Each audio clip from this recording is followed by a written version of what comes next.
નમસ્કાર, આપની સાથે હું સેજલ અને રાજનીતિની અંદર અત્યારે જે ફેરફારો થઈ રહ્યા છે, ખાસ કરીને જે પરિવર્તન દેખાઈ રહ્યા છે ભારતીય જનતા પાર્ટીની અંદર, જે નેતાઓ જાહેરમાં કે જાહેર મંચ પર ખુલીને બોલી રહ્યા છે, આ પ્રકારની જે પરિસ્થિતિ છે કે આ પ્રકારની સ્થિતિ આપણે અત્યાર સુધીના ઇતિહાસમાં ભારતીય જનતા પાર્ટીમાં ક્યારેય જોઈ નથી. અને ખાસ કરીને સૌરાષ્ટ્રના જે નેતાઓ છે એ ભારતીય જનતા પાર્ટીના નેતાઓ ખુલીને બોલી રહ્યા છે, પડવો પણ પોકારી રહ્યા છે, કોઈને માઠું પણ લાગી રહ્યું છે. તો આ બધી જ પરિસ્થિતિ શું કહી રહી છે? આગામી જે ચૂંટણીઓ આવી રહી છે કે ગુજરાતની રાજનીતિની આગામી જે સ્થિતિ છે એના માટે આ કેવા પ્રકારના એંધાણ છે, તમામ મુદ્દાઓ વિશે વાત કરવી છે. અને સ્ક્રીન પર તમે જોઈ રહ્યા છો વરિષ્ઠ પત્રકાર દૈવત ત્રિવેદી આપણી સાથે જોડાયા છે અને એમની સાથે જ વાત કરવી છે. એમના અનુભવોમાંથી આપણે જાણવું છે કે આ પ્રકારની પરિસ્થિતિ છે એ કેવા એંધાણ બતાવે છે. દૈવતભાઈ, સ્વાગત છે આપનું જમાવટમાં. અને ગુજરાતની રાજકીય પરિસ્થિતિઓ વિશે ચર્ચા કરવી છે કે અત્યારે જે પરિસ્થિતિઓ સર્જાઈ છે ભવિષ્ય માટે એના કેવા એંધાણ છે. તો ભારતીય જનતા પાર્ટીના જે નેતાઓ છે, અત્યાર સુધી આપણે જોયું છે કે આ રીતે ખુલીને બોલતા નથી, પણ આ વખતે લોકસભાની ચૂંટણીમાં જે માહોલ સર્જાયો ભારતીય જનતા પાર્ટીમાં, હજુ સુધી એ માહોલ યથાવત છે. ભારતીય જનતા પાર્ટીમાં જોડાયેલા નેતાઓ, ખાસ કરીને જે કોંગ્રેસમાંથી આવ્યા છે, અને એમાંય ખાસ સૌરાષ્ટ્રના જે નેતાઓ છે એ ભારતીય જનતા પાર્ટી સામે જાહેરમાં ખુલીને જાહેર મંચ પર બોલી રહ્યા છે. આ પરિસ્થિતિ શું દર્શાવે છે? આગામી સમય માટે આ પરિસ્થિતિ ભારતીય જનતા પાર્ટી માટે કેટલી અઘરી પડી શકે છે? સાધારણ રીતે આ પ્રકારની વાણી વિલાસ કોંગ્રેસમાં સહજ ગણાય છે. કોંગ્રેસમાં આ પ્રકારે દરેક નેતાઓ પોતપોતાની રીતે નિવેદનો કરતા રહે, પક્ષની શિસ્ત ના જાહેરમાં ચીંથરા ઉડાડતા રહેતા હોય. ભારતીય જનતા પાર્ટીમાં આ પ્રકારની વર્તણૂક ક્યારેય જોવા મળતી નથી. એનું મુખ્ય કારણ છે કે ભારતીય જનતા પાર્ટીના શીર્ષસ્થ નેતૃત્વની મજબૂત પકડ. ભારતીય જનતા પાર્ટીમાં શિસ્તભંગના પગલા અચૂક લેવાય અને બહુ કડકાઈપૂર્વક લેવાય, આ એક પ્રથા રહી છે. સામે ભાજપનો વિકલ્પ ઉભરતો ન હોવાથી પણ નેતાઓ આંખે થવાનું કે શિસ્તની દાયરાની બહાર જવાનું ટાળતા હોય. આ વખતે બે ત્રણ ઘટનાઓ એવી નોંધપાત્ર આ ચૂંટણીમાં, લોકસભાની ચૂંટણી દરમિયાન બની છે. એમાં સૌથી પહેલી વાત કે સૌ પ્રથમ વખત ભારતીય જનતા પાર્ટીમાં ટિકિટોની ફાળવણીનો વિવાદ સ્પષ્ટપણે સામે આવ્યો, જે દર વખતે વિવાદ થતા જ હોય. કારણ કે ઉમેદવાર તો કોઈ એકને બનાવી શકાય, દાવેદાર તો અસંખ્ય હોય, ત્યારે સ્વાભાવિક છે કે બાકીના લોકો નારાજ થવાના હોય.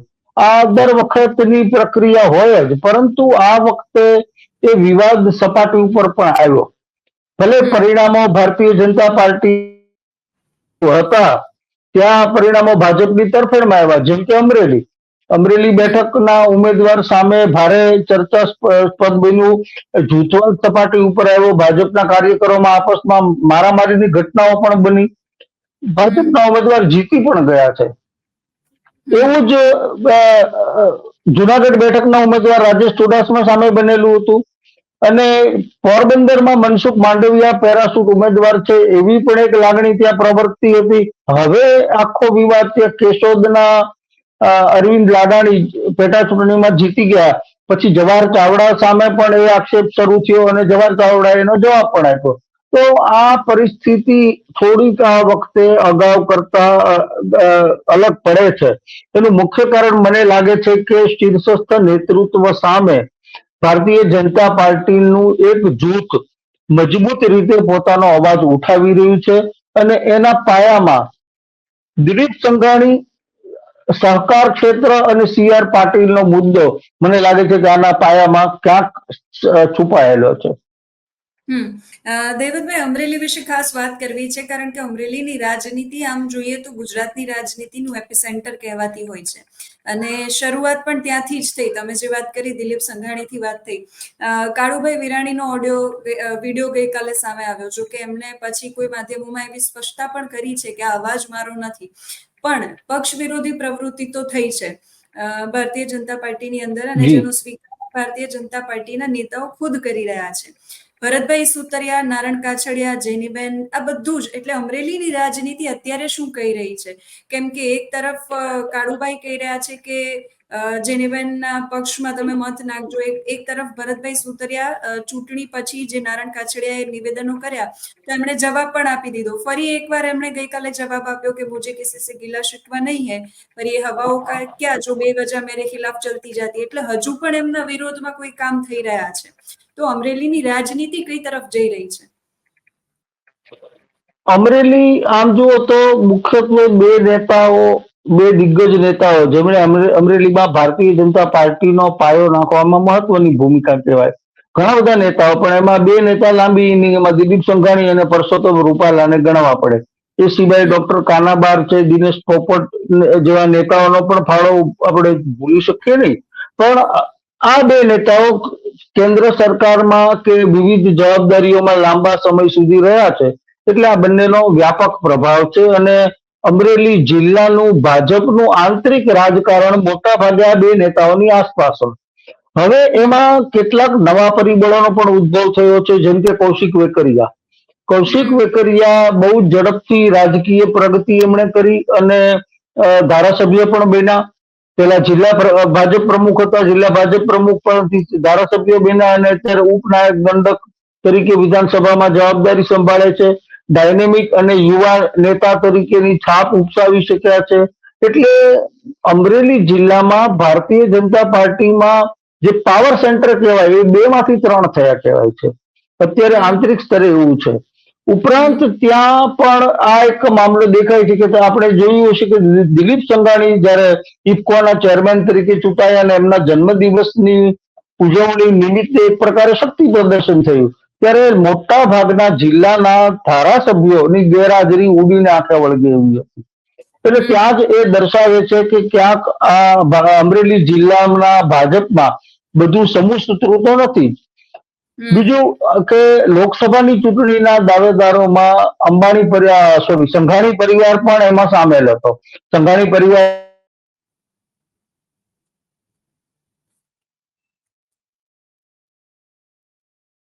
જેમનું નામ તો સાયન્સમાં પણ છેલ્લે સુધી આગળ હોવાનું કહેવાતું હતું, અને અચાનક ભરતભાઈનું નામ એમાં આવી ગયું અને એમને ટિકિટ મળી. એટલે આ બધા પરિબળો ત્યાં જવાબદાર છે.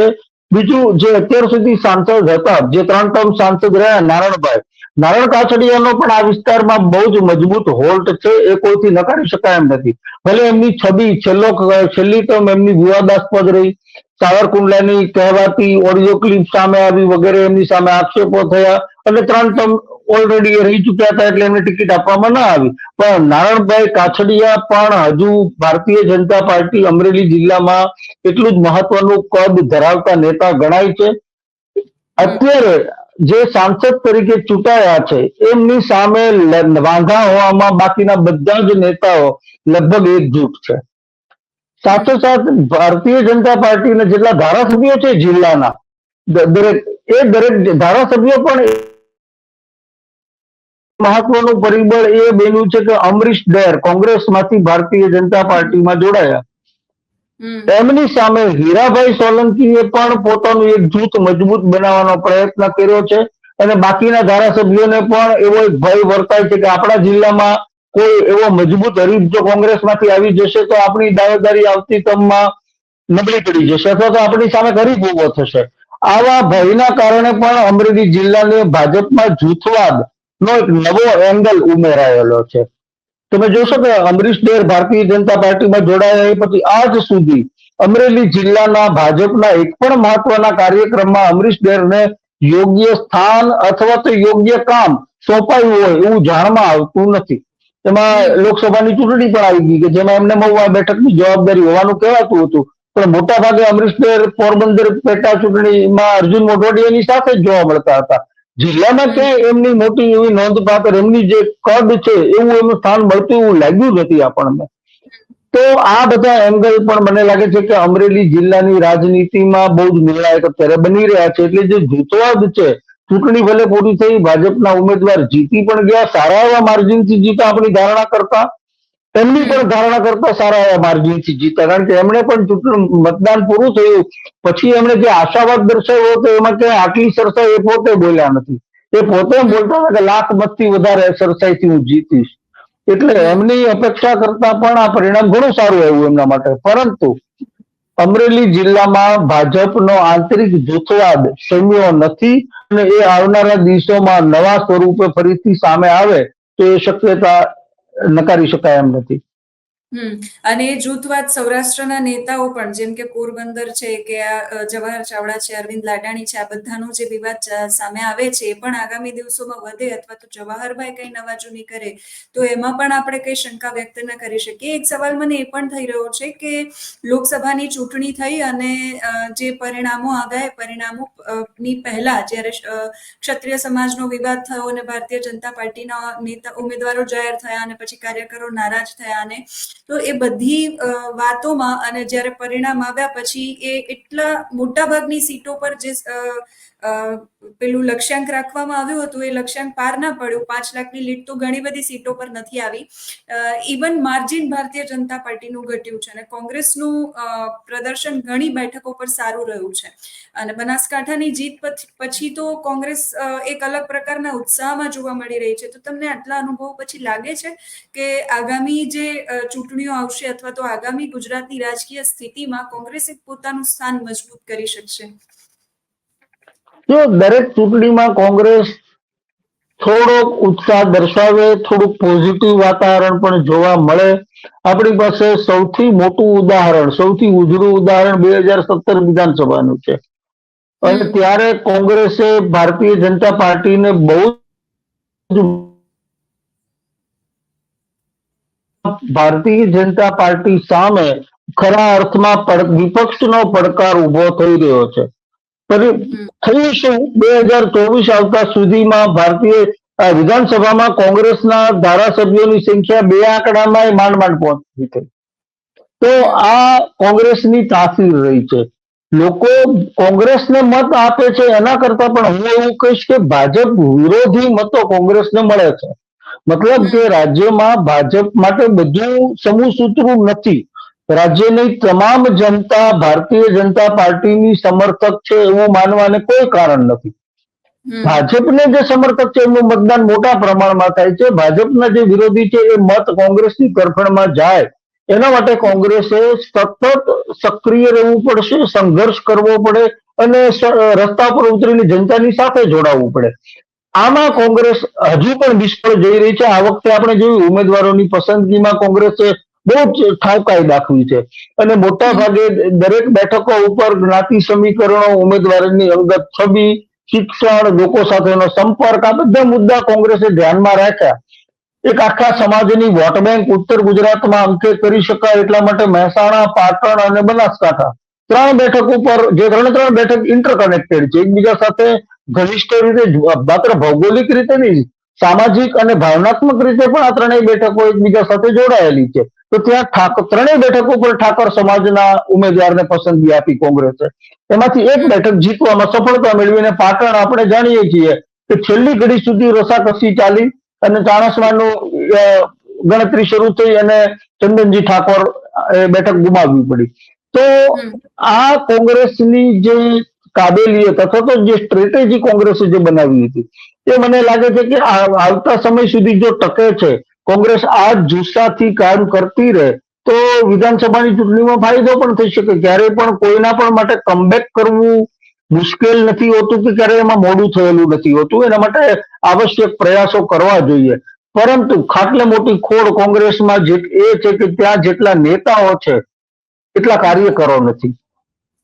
એટલે આ વખતે આમ આદમી પાર્ટી સાથેના ગઠબંધનનો કોંગ્રેસને આમ આદમી પાર્ટી એવો દાવો કરે કે એનાથી ફરક પડ્યો, પણ કોંગ્રેસ એવો દાવો નહીં કરે કારણ કે ભાવનગર બેઠકમાં કોંગ્રેસનું સંગઠન મોટા ભાગે નિષ્ક્રિય રહ્યું છે અને જ્યાં બનાસમાં પણ ગેનીબેન ઠાકોર જીત્યા, જેની તમે વાત કરી કે ભાઈ, તો ત્યાં એ પણ પોતાના અંગત દમખમ ઉપર જીત્યા. તમે જોયું કે આપણે જાણીએ છીએ કે પરિણામ આવ્યા પછીનું એમનું પહેલું વિધાન એ હતું કોંગ્રેસ સંગઠને મને મદદ કરી નથી. પછી ભલે એમણે ફેરવી તેડ્યું અને કીધું મારા વિધાનનો અર્થઘટન જુદી રીતે થયું, પરંતુ આ હકીકત છે દરેક બેઠક ઉપર જ્યાં જ્યાં કોંગ્રેસના ઉમેદવારોએ મજબૂત દેખાવ કર્યો, પછી એ ભરૂચના ચૈતર વસાવા હોય કે પાટણના ચંદનજી ઠાકોર હોય, જ્યાં ભારતીય જનતા કોંગ્રેસના ઉમેદવારે મજબૂત દેખાવ કર્યો છે ત્યાં પોતાના અંગત જોર ઉપર અને પોતાના અંગત વ્યવસ્થા તંત્રના આધારે કર્યો છે. હમ કોંગ્રેસ માટે હું બહુ ઉજળી સ્થિતિ હોય એવું માનતો નથી, કારણ કે જ્યાં સુધી કોંગ્રેસ પોતે પોતાનું પાયાના કાર્યકરોનું નેટવર્ક તૈયાર ન કરે અને સમર્પિત કાર્ય કરે પણ એને મતપેટી સુધી ઈવીએમ સુધી લાવવાનું તો કોંગ્રેસ માટે હજુ પણ શક્ય નથી જોતો હું. આભાર દૈવતભાઈ, આપ અમારી સાથે જોડાયા માટે.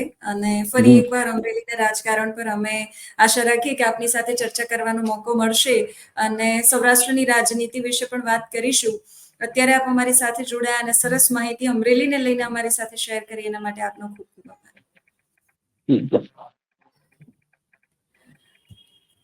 તો રાજનીતિ છે અને રાજનીતિમાં ક્યારે શું થાય એની કોઈ જ અટકળો છે નથી લગાવી શકાતી.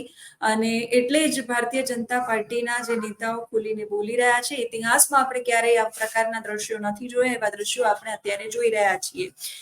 કોંગ્રેસ છે એ અત્યારે ગેલમાં છે, મજબૂત પ્રદર્શન આપી રહી છે, પણ આને આ પરિસ્થિતિ રહી તો કદાચ બની શકે કે કોંગ્રેસ છે એ એક સક્ષમ વિપક્ષ તરીકે ગુજરાતની અંદર ઉભરી શકે છે.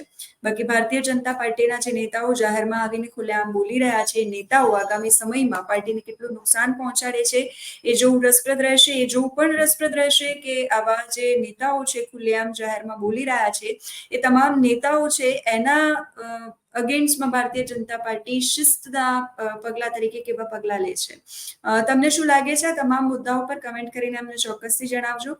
અત્યારે આ વિડીયોમાં બસ આટલું જ. નમસ્કાર.